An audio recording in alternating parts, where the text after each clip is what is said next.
Estou lendo Quincas Borba de Machado de Assis. O senhor disse que não há nenhum personagem de escritor que demonstre eu. Encontra-se ausente a sinceridade. Mesmo com essa lacuna nas obras machadianas, a escrita dele é boa ou excelente. Claro, mas a especialidade do Machado de Assis é o retrato do auto-engano. O personagem ideal do Machado de Assis é o pequeno vigarista. Vigarista que não rouba ninguém, então ele só se engana a si próprio, tá entendendo?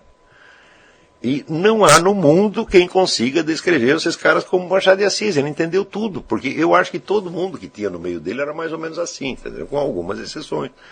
Porque você tinha ali, inclusive naquele meio, muitos escritores bons, gente muito sincera, gente muito séria, mas, né, a propensão da sociedade brasileira para esse tipo de coisa já estava nítida no século XIX e piorou. Piorou muito. Né? Hoje é tudo fingido, só tem gente de papelão. E é por isso que as pessoas vivem com medo de qualquer coisa. Elas têm medo de coisa que não existe. Você faz o cara feio para as pessoas, né? Eles imaginam que é um apocalipse. Né? Então, essa coisa desfibrada, covarde que tem hoje na sociedade brasileira, vem do quê? Vem do excesso de auto-engano. Apostaram demais em besteiras, né? Então, agora, Machado de Assis é um escritor supremo, é um dos grandes escritores da humanidade. Isso aí você não pode negar. Né? E agora, você vê aqui, o Machado de Assis também, tudo que ele escreveu até os 40 anos tem um valor apenas documental. Né? Porque ele era um escritor, vamos dizer, da moda, como ele seguia a moda do que se fazia na época. Fazia bem, escrevia direitinho, etc, etc. Mas ele não estava fazendo a sério, ele estava mais aprendendo a copiar estereótipo literário. Porém, aos 40 anos, ele tem uma crise pessoal e ele descobre, né,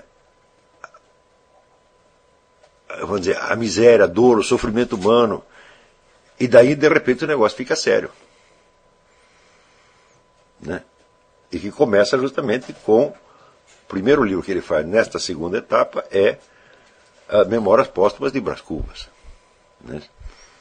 Que é um livro absolutamente daquele de você tirar o chapéu, falar como é que ele fez isso, pô, não é possível. Né? Primeiro essa ideia de Memórias Póstumas, que Jesus já morreu, né? Ele diz, eu não sou autor defunto, eu sou defunto autor. Né? E ele descreve o seu próprio enterro, as mulheres lá que vêm ver, né? Duas mulheres que gostavam dele, ficam olhando para ver o que vai dar. É um negócio incrível, pô. Né?